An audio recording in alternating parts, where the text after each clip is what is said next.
can see. Is it called a blog? I don't know. We don't know what it's called. A Facebook thing. A Facebook thing called Hidden Iowa, and you can see how to find it there. And she's just found wonderful things, and it's going to be fun. So thank you, Mary. Thank you. Okay, I have to wrestle with this microphone. Can everybody hear me? Yes? Okay. Well, this is my husband, Dave. He is the audiovisual guy today. And yes, we figured out almost instantly that we missed a letter in Iowa has to offer. Sorry about Would have known I that. had not said it. Well, I think we must have some teachers here who immediately said, what does HS mean? So thank you for proofreading there. Let me just tell you a little bit about how Hidden Iowa came to be.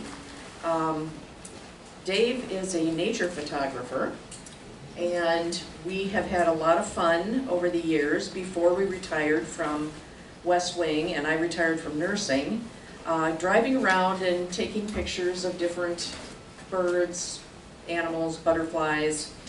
And for anyone who doesn't know much about nature photography, it really just involves a lot of driving and hoping you're going to find something interesting. You know, animals don't always cooperate.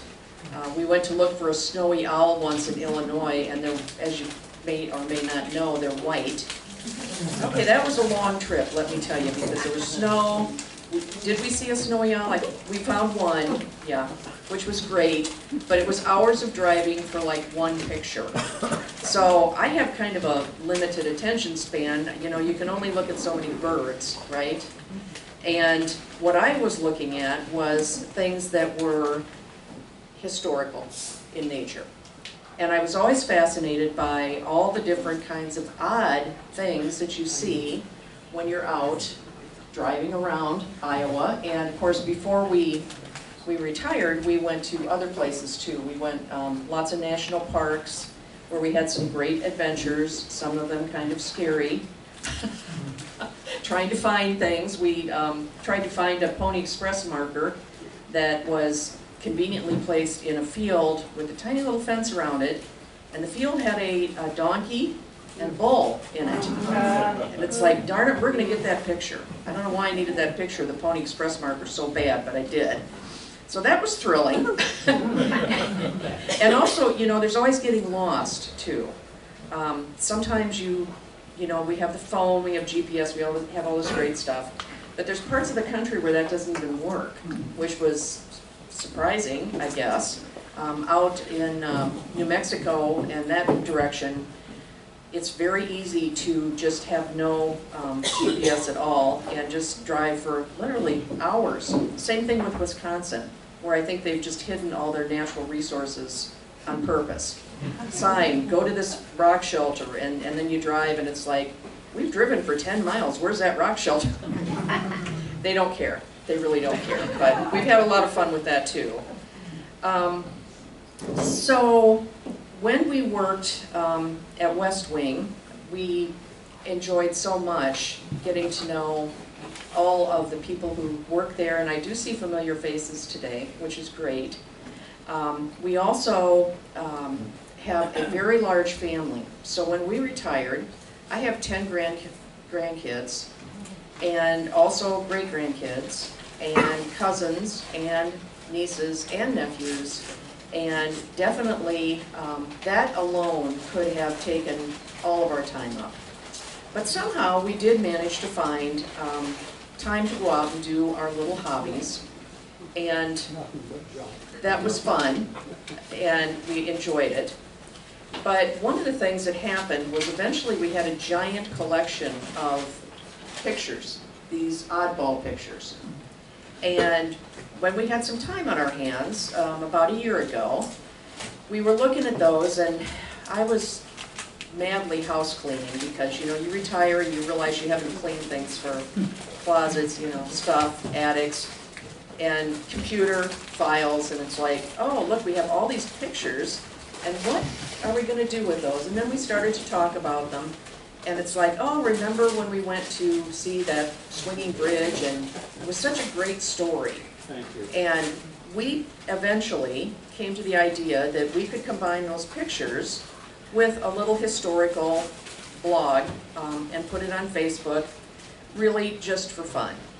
So there's actually, it's very unserious, it's serious but unserious and really kind of lighthearted.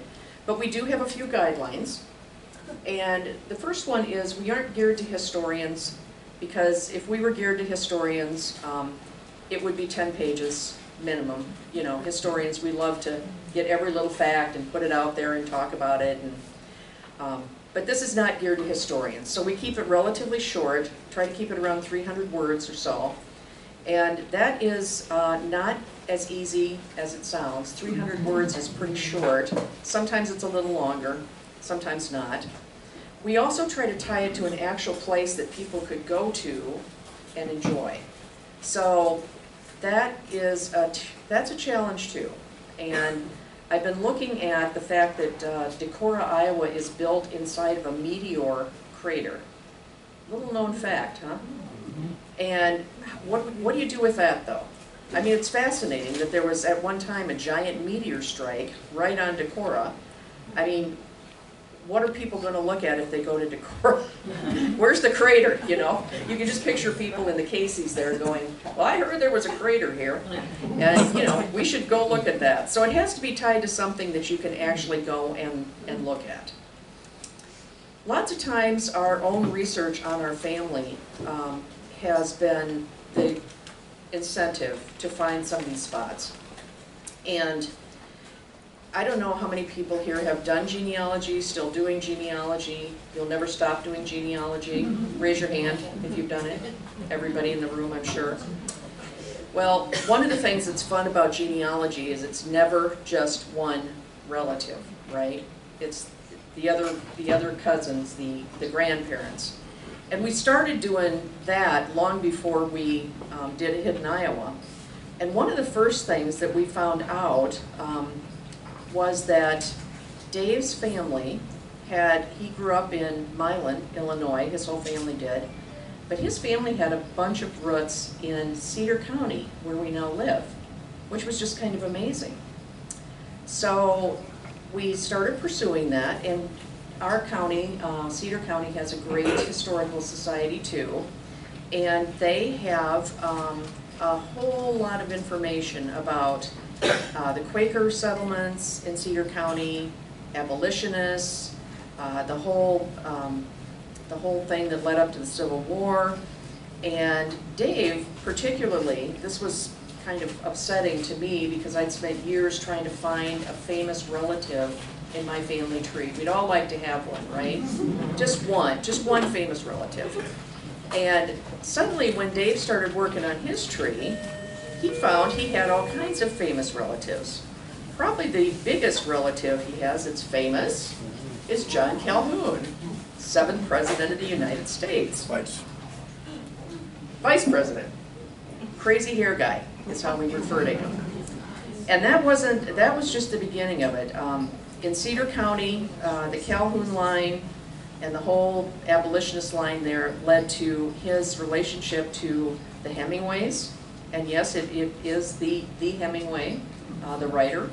He's also related to John Cabot Lodge, which was, every time we found a new famous person, it's like, oh, I can't believe it. Where's my famous person? Well, yeah, never happened. I have one circuit judge that popped up, and you know, he really wasn't that famous. In fact, he probably really wasn't famous at all. So that's one way that we find our research. And the first thing that I started reading, and you know, you'd start reading and then you read and read and read, and what I realized was that there was a very important thing that happened in the winter of 1857 and 58 in Cedar County. There was a place called the Maxon Farmhouse there, and just a little refresher, John Brown, there he is, in all his crazy glory. John Brown led a raid on Harper's Ferry in 1859, and that was, some people say, the precursor to, that led up to the Civil War. It was a failure, the raid, and I think either some of them or all of them got hanged up there. Thank you, Dave. Dave does that. Some of them did. But they were actually in Cedar County in that winter, staying with William Maxon in his house. And that was just amazing to me. Here's this connection right there in Cedar County. And they trained, those men trained, they prepared for the raid. They talked about their belief and philosophy, and they also were so related to, Maxons were related to Dave's relative. And Dave's relatives are, I forgot their name, Charlotte and Moses Varney. And Charlotte and Moses are on the list of actual railroad conductors for the Underground Railroad. Wow, I was just, wow, that's really something. And they have a, you know, as you know, there's a big project with the Underground Railroad in Iowa. And one of the people, two of the people who were very instrumental in it were his great-grandparents.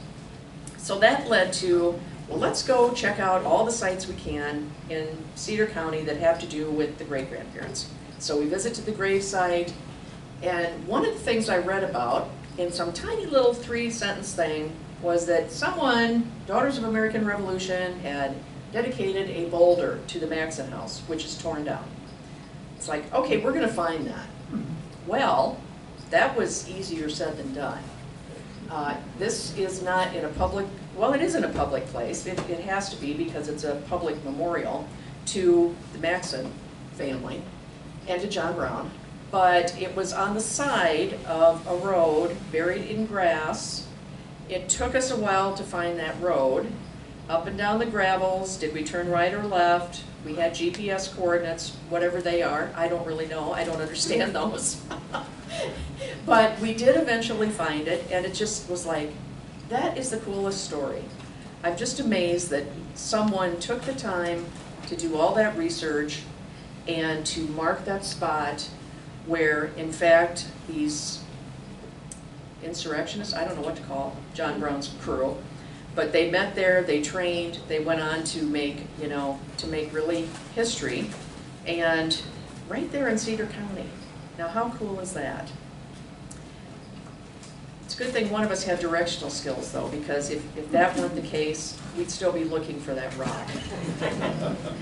Another way that we find hidden Iowa sites is we are out on a road trip and we see something unusual. And one of the things that we found while we were driving about looking for nature and birds was Pinky in Marquette, Iowa. Does anyone, are you familiar with Pinky? Okay, he's a giant pink fiberglass elephant. He sits outside of a casino in Marquette, Iowa. And it's like, oh, just stop, you know, take a picture of that. Of course, Dave's response was always the same. What are we going to do with that picture? I don't know. So in the middle of winter when we couldn't go out and it was the middle of COVID and I think I had some surgery done, stuck on the couch, it's like, I'm going to look Pinky up. Well, Pinky was a fascinating thing. He's made out of fiberglass. He's got his top hat there. And Pinky had quite the travels before he came down to Marquette. But what caught my attention was that at one time, Pinky water skied on the Mississippi River. It's like, are you kidding me? Skiing, how did they do that? Why did they do that? Why would anyone put a fiberglass elephant on skis on the Mississippi? Just totally, I was fascinated. So that ended up being a long research expedition to try to find out why on earth anyone would bother doing that. And I found some old newspapers, and apparently this stunt was part of a kind of an ongoing joke in that county that the Republicans and Democrats had going on with each other. They liked to prank each other. And when Jimmy Carter came to town for some other thing, they wanted him to see Pinky skiing on the Mississippi. Now, the Democrats thought it was hilarious. They thought this was just the best thing ever. it said in the paper, the stunt was thought up by some fun-loving Democrats. It's like, well, but what did Jimmy Carter think? I searched those newspapers for several days and did not find one comment from Jimmy Carter about this wonderful stunt of flying this fiberglass elephant down to the end of the river. So, I want to just say too that there's definitely a serious side to Hidden Iowa, and that is I try not to. You know, so much in life is serious, and some of it's not very much fun either, as we all know, especially as we get older. And it's like, well, you know, some of these things that happened were kind of terrible things. They were awful things. But rather than focus on that, try to focus on, you know, some things that would be inspiring.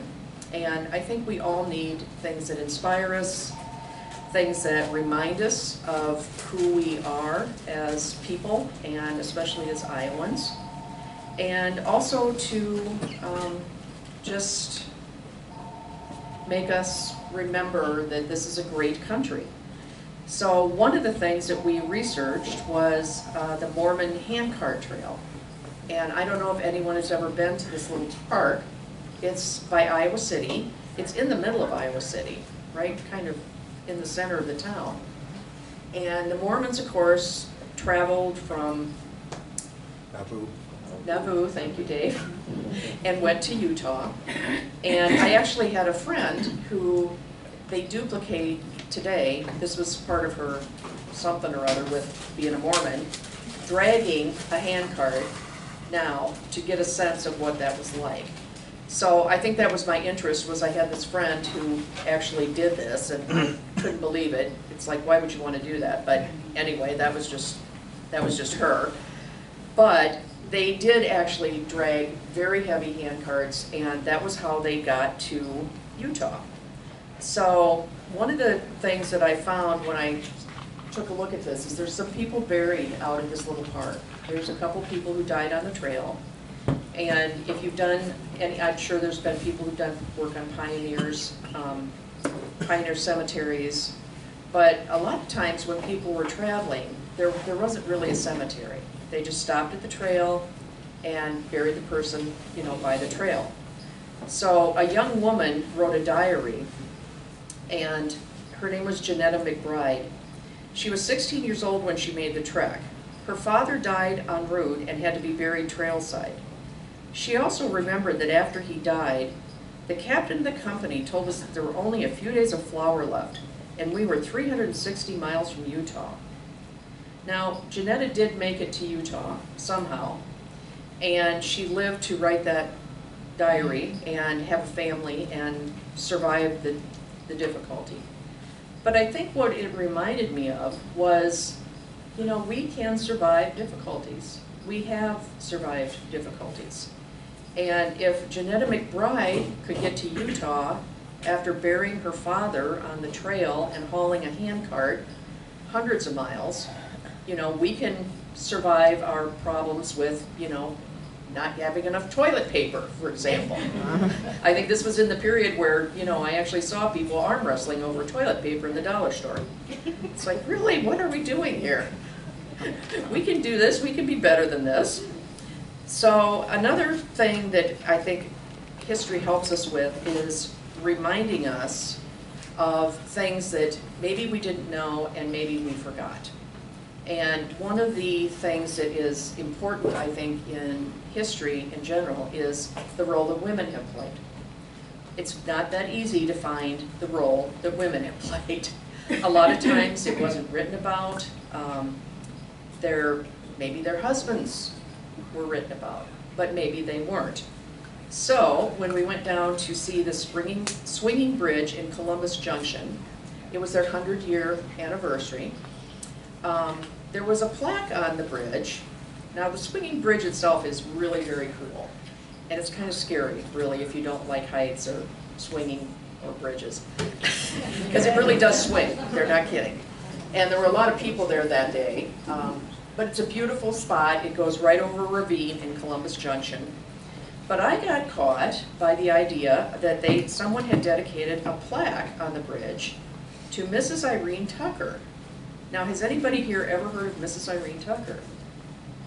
No, I hadn't either, and I've done a lot of history over the years. She was the person who led the charge to have that bridge created. There was a ravine, and the women, when they had to go to the store, had to walk all the way around the ravine with heavy baskets and food and laundry and whatnot. And they had built a bridge. It was kind of a flop of a bridge. And then it came down, and well, the county supervisor said it's too expensive to repair. Well, Mrs. Irene Tucker decided it is not too expensive to repair, and we're going to figure out a way to do it. Now, I'm sure you know some woman in your life or in your history who had that kind of determination.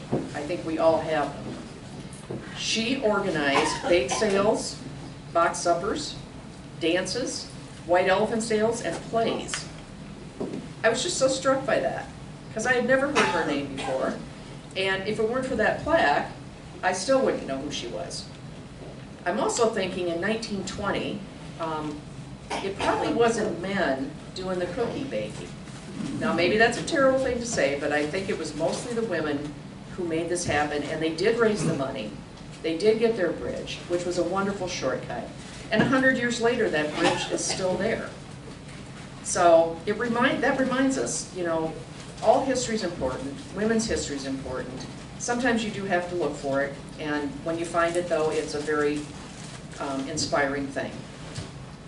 The last thing that I think history helps us with is it can inspire us. And again, I think you have to just do some thinking when you see things out and about. And I hope, we did leave some cards over there with the misspelled heading on them. If anyone at any time thinks of something, oh, that sounds like a Hidden Iowa thing, take one of our cards, take it home, and email us. We'd love to research it. Can't promise we'll absolutely do it, but we get ideas from all over the place. We have relatives who give us ideas. Why don't you write about this? So we're definitely open to that if you find some interesting thing. The last little thing that I think is inspiring is ran across a headstone. It was a beautiful, beautiful headstone. It says, in memory of William Nichols, died March 10th, 1862, 40 years old, born in Virginia, 1832. Sold into Missouri, 1858. Joined the Union forces, 1863. Ever after proved true to the Union. Came to Iowa at the close of the war and was ever more respected by all that knew him. Erected by E.M. Franks. Now, that could just be one more stone in one more cemetery. And, well, big deal, right? Okay, obviously, though, this guy was sold, so he was a slave. But I thought, you know, who was E.M. Franks? Why would he do that? I mean, you know, if you're old enough, you've buried people, and you know that tombstones and burials are expensive. I mean, even in 1872, when this guy died, I'm sure it wasn't cheap to do that stone, and it's a beautiful stone. It's engraved and carved, and it has a lot of text on it. Now, why would E.M. Franks do that? Who was that guy? Well, I looked him up, and he was the person who platted the town of Onslow in 1872. Wow. So he was a go-getter. He was the guy that he was on the board of the bank, he was on the county supervisors. He was a really important man in that area of town, which made it even more strange. What was his thinking? I had to ask myself, why was he honoring this former slave? And I did try to find out if they served together, because I think probably Nichols and, they called him Black Billy, probably did serve together. However, I could not find him on the register of Civil War colored troops, and I'm not sure he ever really was enlisted. But that's neither here nor there, because Mr. Franks thought that he was a wonderful person and erected this to his name. In fact, looking at census data, I found out that Billy worked on his farm for him. Now, how Black Billy got to E.M. Franks' farm and was his friend is something we're never really going to know the facts of. But when I think about how unlikely that friendship was, I'm inspired to think, you know, we can be friends with people who are, you know, very different from us, and we can get to know them, and we might find out that they're really someone who has a lot to offer. And I think we do that every day. We meet people, Iowans are friendly. We meet people, we talk with them. It's just kind of, you know, it's fun. And I just want to say in closing, Abraham Lincoln, Dave. Abraham Lincoln reminded us in his first inaugural address that we can have better angels of our nature. And he talks about the mystic cords of memory stretching from every battlefield and patriot grave to every living heart and hearthstone all over this land will yet swell the chorus of the Union. When again touched, as surely they will be, by the better angels of our nature. And we can have those better angels, we can be better people, and I think history can help us figure out how to do that. Okay, a couple minutes for questions maybe. I was told early, you know, don't make this too long. But you have to be a while longer because our cards are only halfway through the room. Oh. So that's your cue. When they get to the very end, then you can stop. Yeah, in the back. Do you know if you can still walk across the bridge at Columbus Junction? Yes. Oh, yeah. Can you? Oh, I've yeah. not been there, and I should have been, but I'm not. Yeah. It's really beautiful, and that when they say ravine, you know, I think of something 10 feet deep. It's a ravine. It's a huge deep. The bridge is really, really long too. Yeah, yeah. So if you're not thrilled with heights and you don't like swinging, the day we were there, there were kids on bikes, and you know, clutching the edge of the thing and thinking, "Gosh, I hope that kid doesn't ride by me on that bike." But you know, he did. So yeah. Have you heard about Dylan's furrow? Because for some strange reason, the state doesn't recognize that my relatives, which were the Raricks, helped Lyman Dillon plow the furrow from Iowa City to Butte, which is present-day Highway 1 and 151. Wow. We'll have to do some more. And there's a lot of confusion. It was called the Old Military Road, and it was authorized by Congress in 1838. And me and my dad have no record of it except from Dad's book about the history of the Raricks. Wow, that's fascinating. That's definitely a hidden Iowa thing, isn't it? I think we've seen the Old Military Road. Yeah. I brought this along today just to talk to Bonnie about this, but I thought with your program, which was great, it would be appropriate to mention something today. And that is that about 2 months ago, we had a program here where Ray Scott did a program on ancestry and the Scott family and also the Tabor family. And unbeknownst to me, back at that program, my great in the 1700s was named Bright Eagle. There was a union between Bright Eagle, according to Ray Scott, and an English woman back in the 1700s. So on my mom's side, the Tabor side, he had the lineage all the way back to my grandfather and my mother. So that piqued my interest a bit in regard to what really was going on. So I did the exercise of asking to get a little package, and you send it in and you spit in the vial and then you send it in. So I got it back just a few days ago. We got it back on the internet. And so I'm going to give you an update. When we had the program before, I promised everybody I'd have a powwow. And I don't know if you remember that, but I remember saying that. And here's the report I got from Ancestry, the program that I used. And in my report, England and Northwest European, England and Northwest European was 45%. That would maybe beg the English woman back in the 1700s. There you go, right? And then 42% was Scottish, which was on the Stuart side. Ireland was 12%, and that left 1%. So maybe you can guess what that 1% was. Portuguese.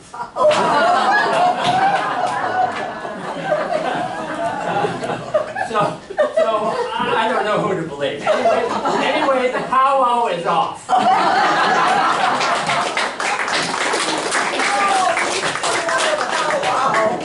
Thank you so much for sharing that. That is really funny.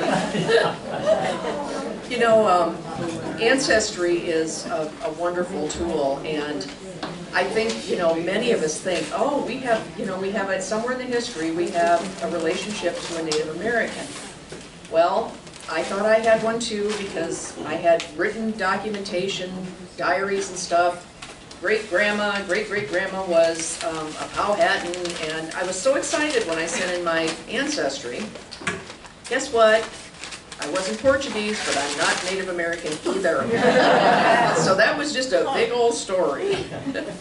DNA, though, I think is fascinating because it becomes so much harder to keep family secrets. And one of the things I've discovered in the last year is I thought for 68 years I was an only child because my father married my mom. That was the only person he was ever married to. He was a paragon of virtue. He served in World War II. He was just the best guy ever. And suddenly at 68 I discovered I had a 10% DNA niece. Well, it took me a while to figure that out, but what that means is I have a half-brother somewhere. And yeah, not an only child, oh my goodness.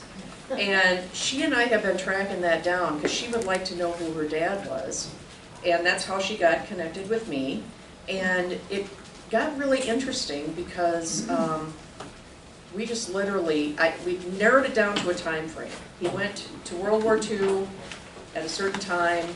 This is when her father would have been born. She had the birth date of her dad, not his name. And he was gone for almost 2 years. So conceivably, there could have been a child left here somewhere. And we call this possibility the war baby. And there were some other possibilities, but you know, I've been struck by how much it hurts her that she doesn't know. She had a wonderful adoptive set of parents. They loved her. She had a great upbringing. It's not that. She just would like to know who her dad was. And I'm still so sorry I can't help her with that. But we both keep looking, and I'm now trying to figure out GEDmatch DNA, which is really, it's beyond me. It's very confusing. And maybe if I spend another 2 or 3 winters on it trying to figure it out, I'll get it. But just one further thing. It gives you more, the report gives you a lot more than just the percentages. It shows where the countries were. It shows what the people who had sent in for this report that I might have been related to or was related to. So I just point out it's several pages. yeah. It's interesting. And it can help you confirm research maybe you've done yourself. My introduction to genealogy was, I said for years, I'm never going to do that because people who do genealogy are so boring. You ever gotten somebody started on their family? It's like, oh, your eyes are glazing over, you're thinking, I'm never going to get out of here. And my introduction was my dear cousin who lives down in South Carolina, solid guy, had a midlife crisis. And he knew somewhere back in my Iverson roots, there was a complete crazy strain of people. And he said, do you think that's going to happen to me? And I'm like, Steve, you're 40, you've been happily married for 30-some years, 25 years, you have beautiful children, you're a manager at this big plant. I really don't see that you're going to go off the deep end and plunge into the abyss of our crazy relatives. He's like, but I just want to know. He says, will you just go down to the Clinton Library and look for me? Okay, I'll just look one up. It's like eating one cookie, right? So I get down there, there's nobody in the basement of the Clinton Library except myself and this older gentleman, darling little fella. And they have long tables, it's a library, they have long tables down there. And I'm ramming around in the books, trying to find stuff, and actually, I did find some stuff. My cousin, can rest assured he's okay. Great-grandpa was okay. So I got that done. But then this gentleman says, would you like to see my family tree? Now, this is a long time ago. You have to remember this. This is before Ancestry really got going, the internet genealogy really got going. A lot of it was on paper, the old-fashioned way. And I stupidly said, yeah, okay. Well, we were at the end of one table. He had what I thought was a roll of paper towel in his hand. Now, do you know what I'm going to say? He unrolled that baby all two entire tables of his family. He was back in the 1400s and proceeded to take me from one end of the table. Now, this was my Scottish cousin, so-and-so, and he was, lived in a camp. I was there for 3 hours. My husband thought I was never going to come home. And I thought for a while I was never going to come home either. I didn't know how to cut him off. I didn't have the heart to tell the truth. It was a fascinating story. And that's the thing about learning your family roots is it's fascinating. You learn things that were kind of mysterious. And I just did research for my cousin, who's always been in sales. Well, the rest of that branch of our family are railroad people. They've always been railroad, got 4 generations of railroad, Tama, Boone, engineers, mechanics. My dad was a diesel mechanic at the Clinton shop for his entire career. So he's like, what happened to me? Why am I in sales? He's so unlike the rest of the family. And I said, well, let me do some digging. Turns out that my cousin had a branch of his family that was completely into sales in early Clinton land. They were salespeople, they owned businesses where that was all they did, was they sold things. And I said, now see, you came by that naturally. Don't feel bad anymore that you didn't work for the railroad. I think he still does. But, it was gratifying to him to find out that he had this strain of people who were really great salespeople. And, he would come to family things, and I don't know if you've ever been to a railroad gathering, but it's almost as bad as a genealogy gathering. Those old rails sit there and they start talking about, the amps and blah, blah, blah, and everyone at the table understands what they're talking about, except my poor cousin Rick, who was like, well, I could sell you a can of paint. He always felt so out of place, But it turns out that that was a big part of his life, and he was really happy to find out that, he came by that whole thing naturally. So, I hope the birthday cards are around. That's all I've got for today. Oh, one more question. Okay. Just about. You're talking about railroad history in your family, Clinton County. I don't know if you remember back in maybe the early 70s, there was a train, passenger train, that ran from Clinton to Chicago. Yep. It was called the Kate Shelley. Yep, I do. There's a Kate Shelley Bridge out near Boone on the Union Pacific. Actually, it's the old Union Pacific Bridge over this large ravine. They've since built a brand new one that can accommodate the massive coal trains. But anyway, there's a story about Kate Shelley, who was a young girl who lived near, the family lived near a stream, and there was a bridge, railroad bridge over the stream that washed out during a severe thunderstorm one night. She noticed that, went out, flagged down the train, and prevented it from turning into a major disaster. What a woman. When they built the bridge over the, Des Moines River, or Raccoon River, the Union Pacific named it after Kate Shelley.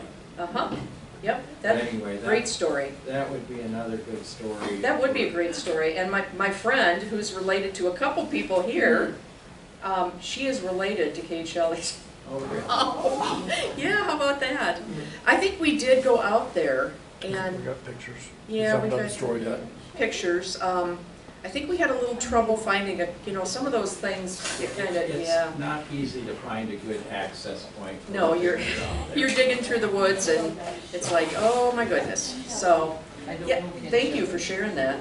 That would be a great story. And if anybody has any thoughts, you can always email us. Maybe you have an interesting relative that I'd be glad to research. I love to do research, and especially when it gets cold out. Now that I'm retired, I don't have to go out if I don't feel like it. It's so great. Thank you, everybody.